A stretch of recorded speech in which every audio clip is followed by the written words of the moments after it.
کہ رانا شمیم کو اپنا جو اصل حلف نامہ ہے وہ جمع کرانے کا ایک آخری موقع دیا گیا تھا، اور عدالت نے یہ قرار دیا تھا کہ اگر پیر تک یہ اوریجنل حلف نامہ جمع نہ کروایا گیا تو پھر رانا شمیم کے خلاف توہین عدالت کیس میں فرد جرم عائد ہوگی۔ لیکن ہوا کیا؟ یعنی یہ وہ حلف نامہ تھا جس کے متعلق رانا شمیم نے یہ دعویٰ کیا تھا کہ وہ حلف نامہ لندن میں ایک لاکر میں موجود ہے، ان کے نواسے کے پاس موجود ہے، اور ساتھ انہوں نے یہ جھوٹ بھی بولا تھا کہ اخبار کو جو حلف نامہ میں نے فراہم نہیں کیا، اخبار میں جو حلف نامہ شائع ہوا تھا وہ اخبار تک میں نے نہیں پہنچایا، اور وہ کہیں سے لیک ہوا ہوگا، اور انہوں نے اشارہ یہ دیا تھا کہ یہ نوٹری پبلک کے دفتر سے لیک ہوا ہوگا۔ لیکن عدالت نے اس معاملے پر بھی سوالات اٹھائے تھے کہ ظاہر ہے کہ لندن میں نوٹری پبلک کے دفتر سے یہ حلف نامہ کیسے لیک ہو سکتا ہے، اور نوٹری پبلک کو کیا ضرورت پڑی تھی کہ یہ جو حلف نامہ ہے اس کو وہ لیک کرے یا اخبار تک پہنچائے، اور اس اخبار کے حوالے سے اور اس پاکستانی صحافی کے حوالے سے لندن کا ایک نوٹری پبلک جو ہے وہ کیسے معلومات رکھ سکتا ہے۔ اس لیے رانا شمیم کا جو بیان تھا اس پر بڑے سوالات کھڑے ہوئے تھے۔ اب ہوا یہ کہ جب اٹارنی جنرل نے کہا کہ آج رانا شمیم کے پاس اپنا بیان حلفی ریکارڈ کروانے کا آخری موقع ہے، تو اس پر عدالت نے رانا شمیم کی جو پہلے سے ایک درخواست دائر تھی وہ اٹارنی جنرل کو دکھائی، اور اٹارنی جنرل نے عدالت کو بتایا کہ 9 دسمبر کو رانا شمیم کے نواسے نے اپنا جو اوریجنل بیان حلفی ہے یعنی رانا شمیم کا وہ بھیجا ہے، اور ہو سکتا ہے کہ یہ بیان حلفی آج کے دن میں ریسیو ہو جائے۔ یعنی عدالت میں سابق جج رانا شمیم کی جانب سے ایک نئی درخواست دائر کی گئی، اور درخواست میں موقف یہ اختیار کیا گیا کہ میرے نواسے نے اصل بیان حلفی برطانیہ سے روانہ کر دیا ہے، یہ بیان حلفی کوریئر کے ذریعے بھیجا گیا ہے۔ 9 دسمبر کو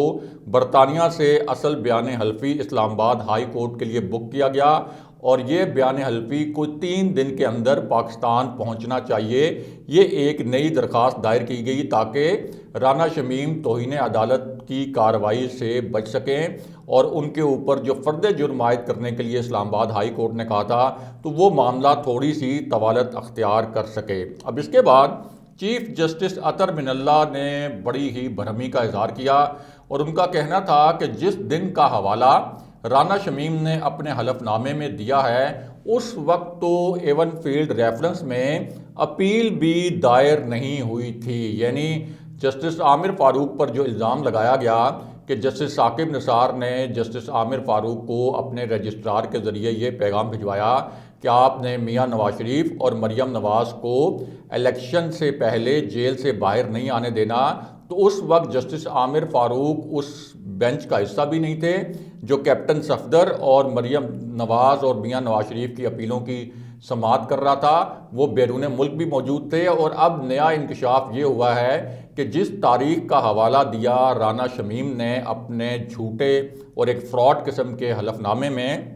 تو اب عدالت کا کہنا ہے کہ 15 تاریخ کو تو یعنی 15 تاریخ کا حوالہ رانا شمیم نے دیا تھا، تو اب عدالت کا کہنا ہے کہ 15 تاریخ تک تو یہ اپیلیں سرے سے دائر ہی نہیں ہوئی تھیں، تو ظاہر ہے کہ جب یہ اپیلیں دائر ہی نہیں ہوئی تھیں تو اس وقت کس طریقے سے جسٹس ثاقب نثار کسی جج کو یا جسٹس عامر فاروق کو یہ ہدایت دے سکتے ہیں کہ ان اپیلوں میں مریم نواز کو اور میاں نواز شریف کو ریلیف نہیں دینا۔ اس کے ساتھ ساتھ انہوں نے یہ بھی کہا کہ حلف نامے کی جو خبر ہے اس میں رانا شمیم کی طرف سے جو کچھ بولا گیا اسے ایک حقائق سمجھ کر اور حقائق بنا کر چھاپ دیا گیا، حقائق بنا کر اس کو اخبار میں لکھ دیا گیا۔ اب اس موقع پر اٹارنی جنرل نے یہ کہا کہ رانا شمیم کا جو بیان حلفی ہے اس کا ایک پیراگراف بڑا دلچسپ ہے، اور انہوں نے کہا کہ رانا شمیم نے اپنے بیان حلفی میں یہ کہا اور بعد میں تحریری جواب میں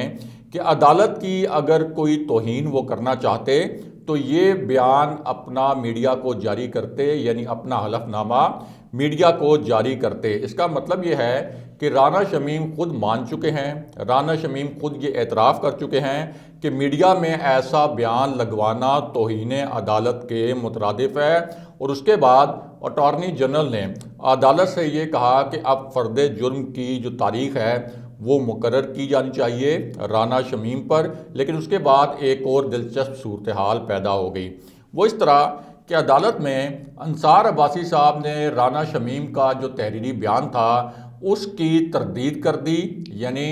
رانا شمیم نے یہ موقف اختیار کیا تھا کہ میرا جو بیان حلفی ہے میں نے نہ تو اخبار کو فراہم کیا، نہ میں نے صحافی کو فراہم کیا، نہ میں نے صحافی کو اپنے بیان حلفی کو شائع کرنے کی اجازت دی۔ لیکن انصار عباسی صاحب نے اسی سماعت کے دوران یہ موقف اپنایا کہ رانا شمیم تو اپنی جانب سے یہ کہہ رہے ہیں کہ ان کا بیان حلفی اخبار میں شائع ہونے کے لیے نہیں تھا، ان کا بیان حلفی جو ہے وہ اخبار میں چھاپنے کے لیے نہیں تھا، یعنی اپنی طرف سے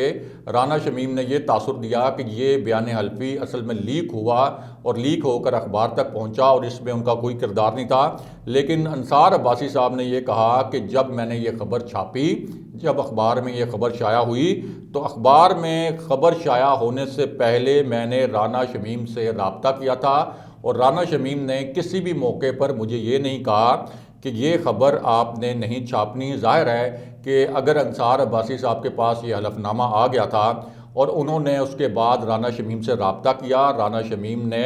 اپنے حلف نامے کے مندرجات کی تصدیق کی، تو اس کے بعد پھر انصار عباسی صاحب نے اس خبر کو چھاپا۔ اور یہاں بہت اہم بات یہ ہے کہ جب یہ خبر شائع ہو گئی تو اس کے بعد بھی درجنوں صحافی ایسے ہیں جنہوں نے رانا شمیم سے رابطہ کیا،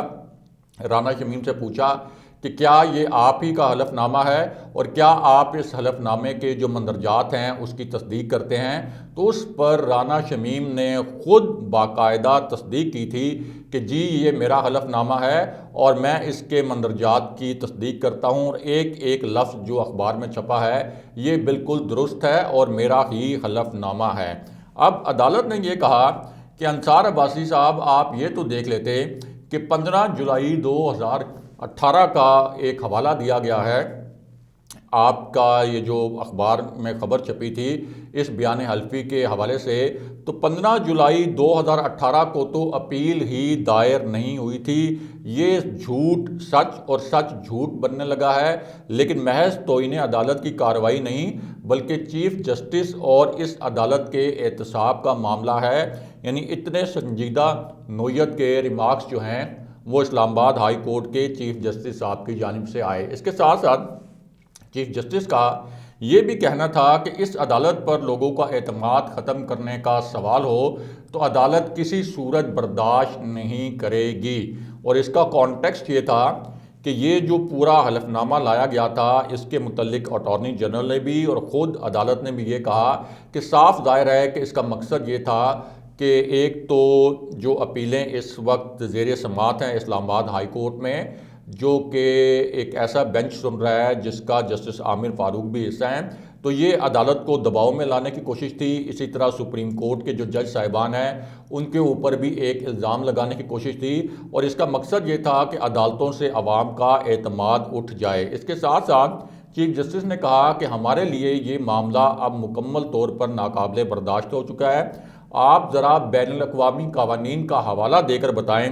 کہ یہ جو خبر شائع کی گئی کیا یہ خبر ٹھیک تھی۔ اس میں بہت اہم معاملہ ہے کہ رانا شمیم نے یہ کوشش کی اپنی طرف سے اپنی جان چھڑانے کے لیے، کیونکہ ان کو یہ پتہ چل گیا تھا کہ ان کا یہ جو جھوٹ ہے یہ مکمل طور پر ایکسپوز ہو گیا ہے۔ خاص طور پر جو جسٹس عامر فاروق کے حوالے سے الزام لگایا گیا تھا کہ جسٹس عامر فاروق نے کوئی جسٹس ثاقب نثار کو جوابی یقین دہانی کروا دی تھی اور یہ کہا تھا کہ ٹھیک ہے میں آپ کی ہدایت کے مطابق مریم نواز اور میاں نواز شریف کو الیکشن سے پہلے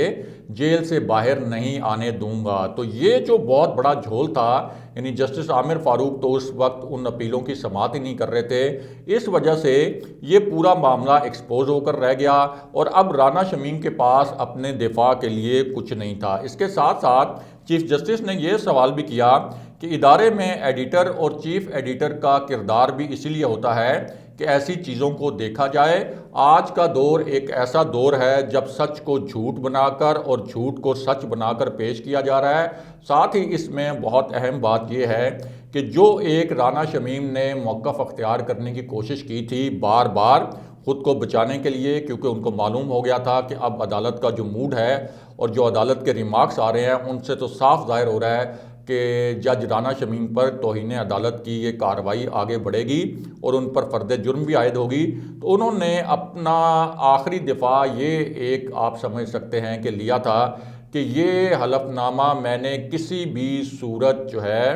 اخبار تک نہیں پہنچایا تھا، اور اس کی تحقیقات جو ہے اگر عدالت کروانا چاہے تو وہ اپنے طور پر کروا سکتی ہے، اور اصل میں میرا یہ حلف نامہ ایک لاکر میں موجود تھا۔ لیکن یہاں سوال یہ پیدا ہوتا ہے کہ اگر یہ حلف نامہ لاکر میں موجود تھا تو پھر کیا یہ حلف نامہ میاں نواز شریف نے اور مریم نواز نے اور مسلم لیگ نون نے کسی منصوبہ بندی کے تحت لیک کیا؟ انہوں نے کیا یہ اخبار کو دیا؟ اور اس میں بہت اہم بات یہ ہے کہ جب یہ حلف نامہ اخبار میں شائع ہو گیا، اس کے متعلق خبر شائع ہو گئی، تو اس کے بعد صحافیوں کو اس حلف نامے کی کاپی، کیونکہ اخبار میں اس حلف نامے کی کاپی شائع نہیں ہوئی تھی، صرف اور صرف اس حلف نامے کا متن شائع ہوا تھا، لیکن اس حلف نامے کی کاپی خود مسلم لیگ نون کے جو رہنما ہیں انہوں نے صحافیوں تک پہنچائی، اور اس سے صاف ظاہر ہوتا ہے کہ رانا شمیم اور میاں نواز شریف، مریم نواز، مسلم لیگ نون، یہ ان کی ملی بھگت تھی۔ لیک بھی رانا شمیم نے، میاں نواز شریف نے یہ مل کر کیا، اخبار تک پہنچایا،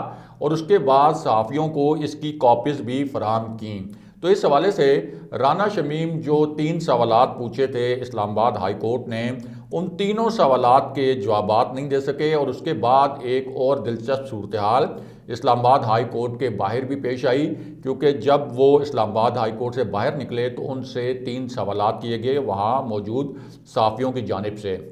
ان میں سے ایک سوال تو یہ تھا کہ آپ یہ بتائیں کہ پہلے آپ لندن چلے گئے تھے، یعنی 6 نومبر کو آپ کے بھائی کی وفات ہوئی، 8 نومبر کو 48 گھنٹوں سے بھی کم وقت میں آپ لندن چلے گئے، وہاں آپ نے یہ حلف نامہ ریکارڈ کروایا، اور اب آپ کا بیٹا بھی لندن میں موجود ہے، تو وہ اس وقت کس مشن پر لندن میں موجود ہے؟ آپ کا جو اصل حلف نامہ ہے یہ آپ کے بیٹے کے ذریعے بھی بروقت، یعنی جو عدالت نے ڈیڈ لائن دی تھی اس ڈیڈ لائن تک پہنچایا جا سکتا تھا، تو اس کا کیا مشن ہے؟ اب اس سوال پر بھی جج رانا شمیم برہم ہو گئے اور کہنے لگے کہ میرے بیٹے سے کیا تعلق ہو سکتا ہے، حالانکہ ان کا بیٹا اسی عدالت میں، یعنی اسلام آباد ہائی کورٹ میں ان کا وکیل بن کر پیش ہوا تھا پہلے مرحلے میں۔ اس کے ساتھ ساتھ ان سے یہ سوال بھی کیا گیا کہ اچھا ایک مرتبہ آپ یہ وضاحت بھی کر دیں کہ اگر یہ حلف نامہ آپ نے بھی لیک نہیں کیا، اگر آپ میاں نواز شریف پر بھی یہ الزام نہیں لگا رہے کہ یہ حلف نامہ کوئی میاں نواز شریف نے لیک کیا ہوگا، تو پھر آپ یہ تاثر دے رہے ہیں کہ یہ حلف نامہ لندن میں نوٹری پبلک سے لیک ہوا، لیکن لندن میں جو ڈیٹا پروٹیکشن کے حوالے سے لاز ہیں وہ بہت زیادہ سخت ہیں، وہاں جو قوانین ہیں وہ بہت ہی زیادہ سخت ہیں، تو کیا آپ نوٹری پبلک کے اوپر کوئی مقدمہ کریں گے، وہاں اس کے خلاف کوئی قانونی کارروائی کریں گے کہ اس نے آپ کا یہ حلف نامہ، جس کے متعلق آپ یہ دعویٰ کرتے ہیں کہ میں نے تو اپنے نواسے کو یہ کہا تھا کہ یہ حلف نامہ میری وفات کے بعد جاری کیا جائے، تو یہ نوٹری پبلک کے دفتر سے لیک ہوا ہوگا، تو کیا آپ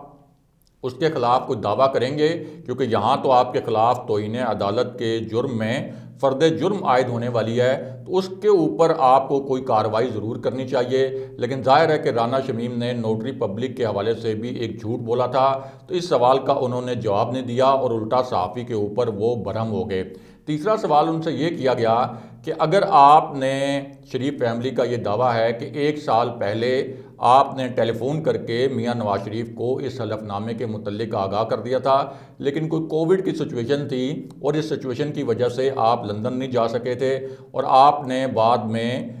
تقریباً 1 سال کے بعد وہاں جا کر یہ حلف نامہ ریکارڈ کروایا، لیکن اس میں ایک تو یہ 1 سال والی تاخیر کیوں کی گئی، اور دوسرا ہمیں یہ بھی بتائیں کہ جب آپ نے لندن سے یہ بیان حلفی ریکارڈ کروا لیا تو اس کو مریم نواز اور کیپٹن صفدر کی اپیلوں کی سماعت سے چند دن پہلے ہنگامی طور پر جاری کرنا آپ نے کیوں ضروری سمجھا؟ اب اس سوال پر بھی